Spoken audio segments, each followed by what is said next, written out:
Miren Josuna Aristondo, Kulturako Foro Diputatu eta Gabino Martínez Darenaza Turismorako eta Kanpo Sustapenerako zuzendaria. Larrisa de Bilbao, Bilboko barrea, umoredun, literatura eta artearen nazioarteko astearen inaugurazioan egon dira. Urriaren 7 bitartean, umorearekin lotura duten erakusketak, hitzaldiak, antzerkiak eta tailerrak egongo dira Bilbon. Izan ere, umorea da barrearen planetako hainbat lekutatik etorritako idazleak, marrazkigileak eta binetagileak erakartzen dituen jaialdi honen ardatza.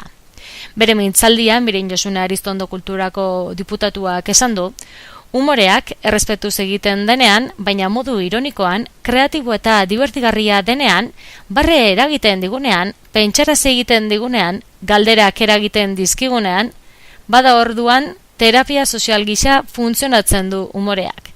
Larrisa de Bilbao Bilboko barrea jaialdiaren 3. edizioaren berritasun nagusienetako bada, umorezko literatura eta umore grafikoaren lehenengo lehiaketa antolatu dela eskola mailan. Lehiaketaren gai nagusia, basakeriaren aurkako umorea da.